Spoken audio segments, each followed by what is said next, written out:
2013. Welcome to Conversations with Eileen, episode number 10. We've reached double digits. Tonight we have a very impressive young man who I have had the pleasure to watch grow up. He's a young man now. He is one of the co-founders of SoundCloud, and he's got, I think, a fascinating story. And so without further ado, let's bring him on. Hey, Brandon. Hi, how are you, Eileen? I'm really good, thank you. And thanks again so much for being here. I know that you were not local, so you've got a lot of things to do. So let's get right to it. Let's do it. So correct me if I'm wrong. It's 2018.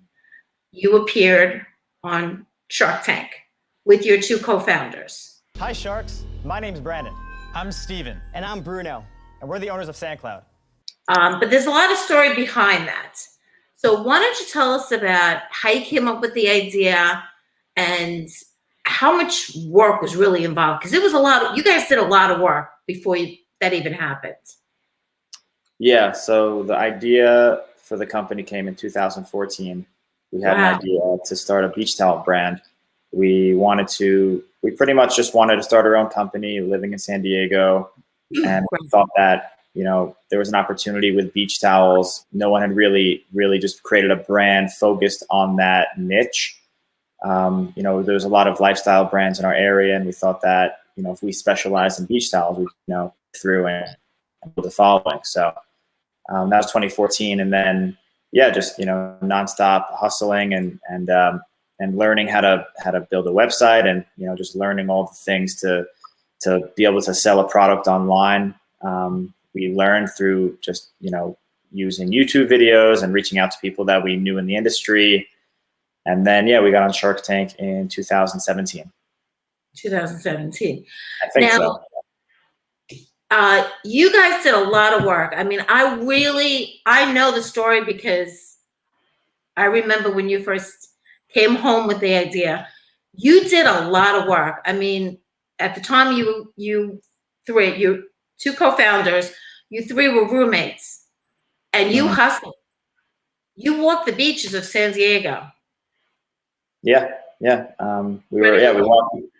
walked the beaches pretty much every day for a year.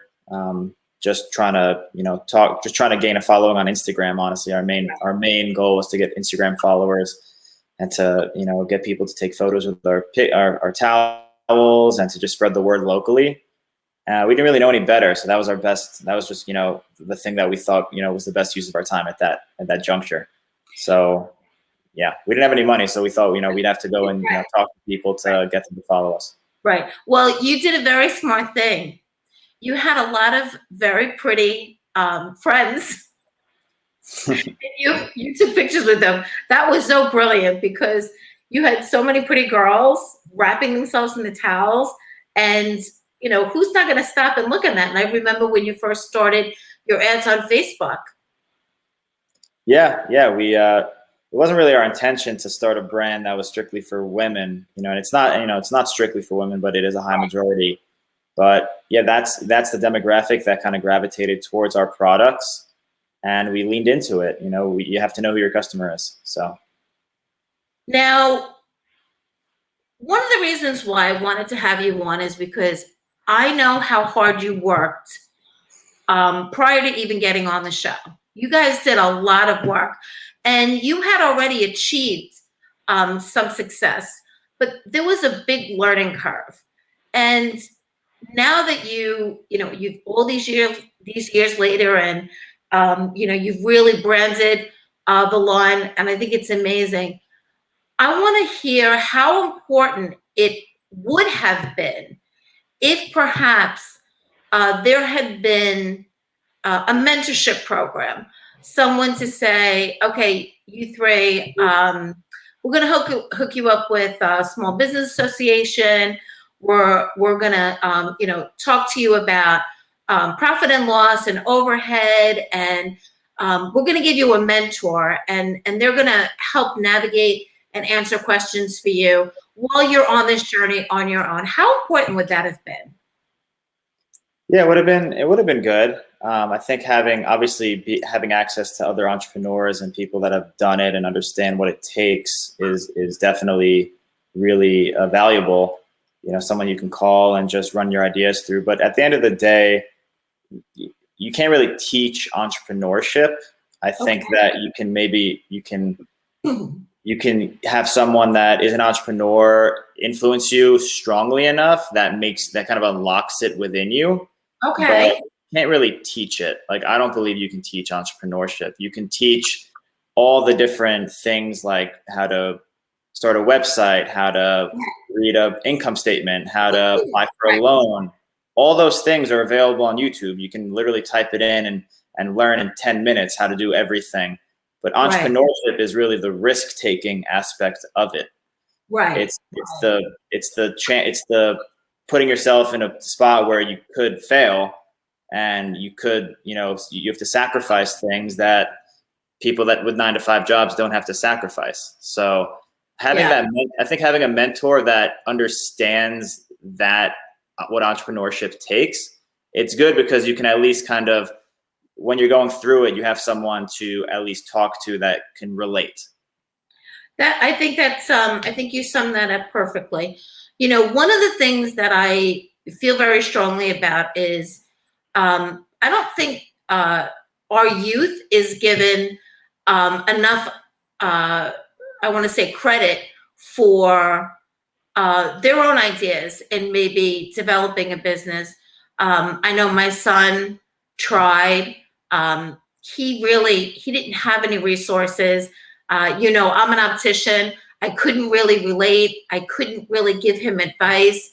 So for someone like him, and it was a watch company, he was given bad advice, and ultimately it failed. And he's the kind of kid like you were, because you're not a kid anymore. You're like a grown man. I'm looking right before me. I think that if we can provide some resources for our youth that maybe don't want to go on to higher education, that want to take a different path and say, like you know what, I'm willing to risk it all. And things were very hard for you initially. I know the three of you shared one apartment. It was tight. And you said, it was. We didn't live in the slums of we weren't we weren't hurting to eat food. Obviously, it was just that minor of a sacrifice that like our other friends weren't willing to make. It wasn't anything crazy. It was just what most people aren't willing to do. You bunk up with three of you in a 2-bedroom. One of you sleeps on the floor. It's people think it's bizarre and it's extreme, but to us it was just what we had to do. And I think you're not giving yourself enough credit, Brandon, because listen, you sacrificed. You graduated college and you decided, I want to go into business for myself. And there were a lot of sacrifices. I know there were. So listen, I guess I didn't really, I guess looking back on it, because we were so young, it wasn't, the stakes weren't so high. So I could afford to I could waste 5 years and I'm still only 27 and have the rest of my life to do whatever. Right. So if you start young enough, I think that's a huge advantage if you start really young, because then you can afford to make mistakes. You don't really have much to lose.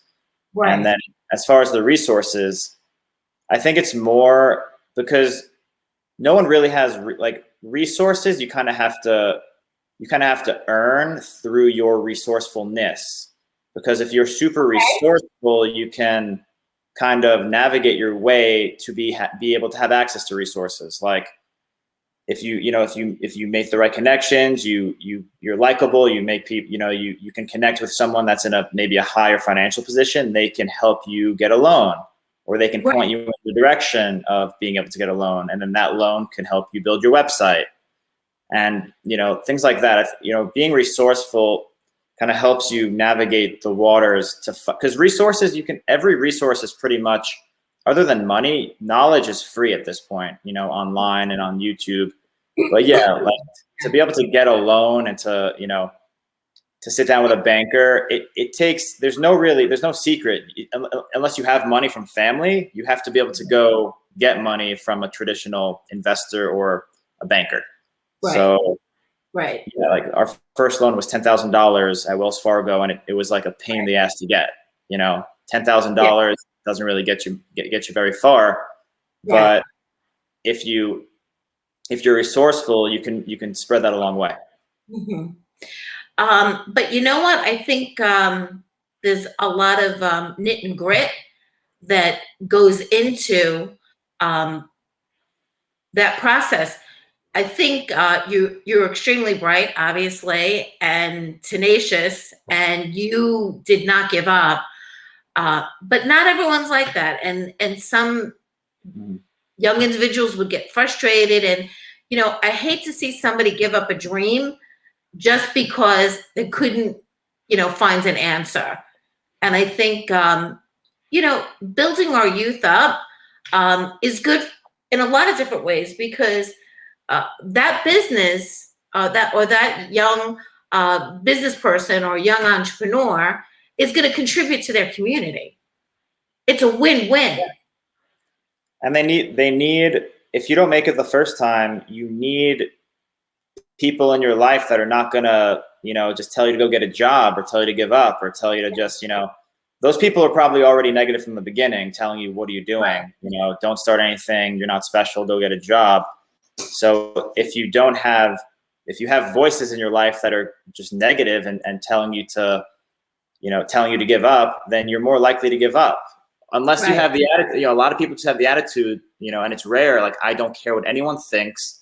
Nothing can influence me. I'm unstoppable. That's not that. I don't want to. I mean, that was me in a way, because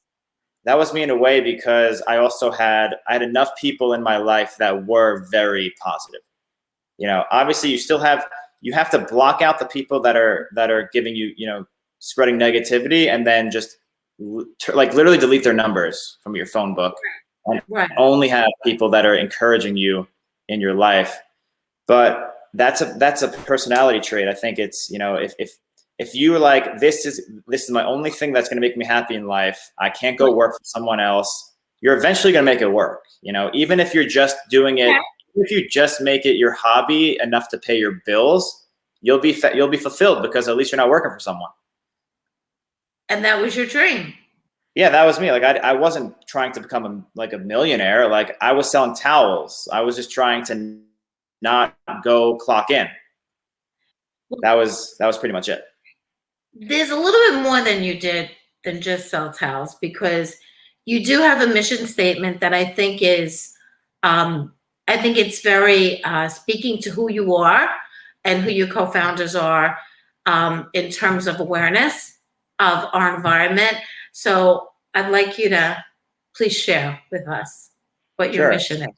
Yeah. So when we started the brand in 2014, we, based on our market research and just understanding, commerce at that point, we knew that we had to have something bigger than just the product. We had to have a mission. And since we started on the beaches of San Diego, it just made sense that our mission was related to the ocean and to the beach.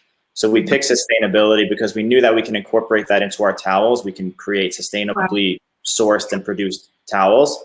And then also we can team up with nonprofits in our area and donate a portion of profits and get them behind us and make sure that our company serves a purpose bigger than just making money.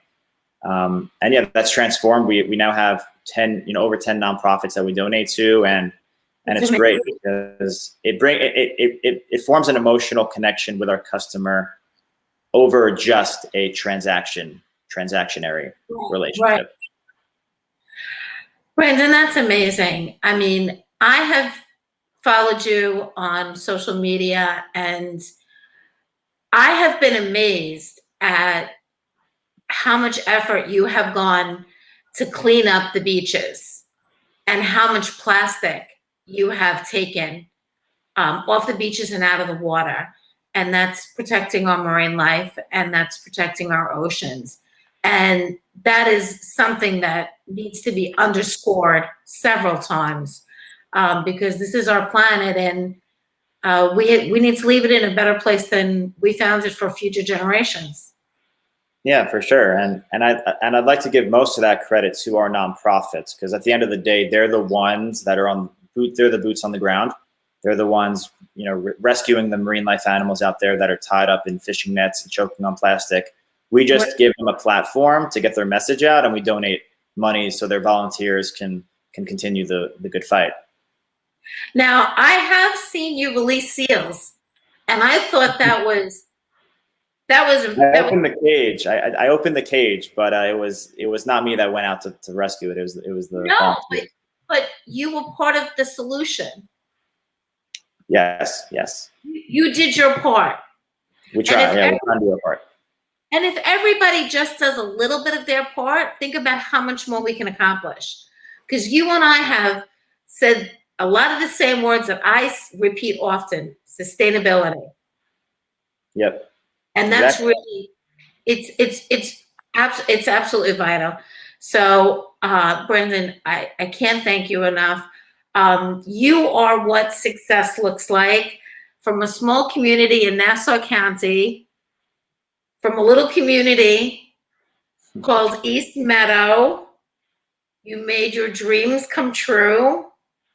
You have grown into a very, very impressive man. I can't even call you a young man anymore. And I have had the privilege. Yeah. Well, you're younger than me, so I can go a young man. But, we are so proud of you.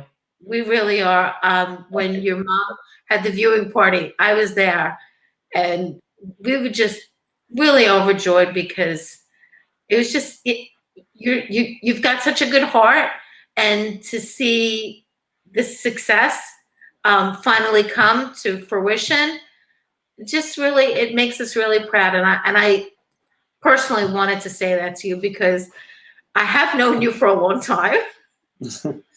I appreciate it. Yeah, I'm very thankful. It was a good place to grow up. I think that it was a good blend of of everything. Yeah, and you've got amazing parents. They're pretty good. They are. They really are. I want to give you the final word. Any new products coming out? Anything we should be looking for? Yeah. So our main season is over. Summer's our main season. Obviously, bit of a seasonal brand, specialize in beach towels, but we are launching a brand new bath collection. Okay. End of the month. We also have blankets and other accessories available as well. Heading into gifting season, we make great gifts. Black Friday is a big holiday for us, and just Christmas and Hanukkah in general is big, because we like to try to get people to give a gift that's sustainable, and we have good success in the holiday season. So, are you still do you still have your water bottles? We do. We do. Yep, we have some water bottles. Because 2.5 years ago, when I was doing a raffle for the veterans, you sent over a beautiful basket that had a lot of your items in there, and it was raffled off. And so thank you for your generosity, and thank you for taking the time to talk to me. I really appreciate it. And, as I said, I really want to emphasize that, not all our youth are just, what have you done for me lately? I think that there's a lot more of Brandons out there that maybe just need a little help connecting the dots for success. And that's what we want, because at the end of the day, they could be doing something phenomenal, like you and your co-founders. Your hashtag is saving the fishes. I love it. I love it. Thank you. So we want to promote more of, individuals like yourself. And this was a really good way. And I couldn't think of anybody else that I really wanted to speak on this subject than you, Brandon. So thank you. Yeah. hopefully I provided some value for your listeners. So You did, and it was really nice catching up with you. I wish you continued success, although I know it's already written in the cards for you. still, yeah, still working hard. So not comfortable yet. So yeah, Oh, I know you're still working hard. I talked to your mom. Listen, the next time that you're home, stop over and say hello. I'd love to say hello to you, okay? I will. I will. All right, Brandon, thank you so much. All right. All right. Thank you, Evan. Appreciate it. All righty. Take care. Take care.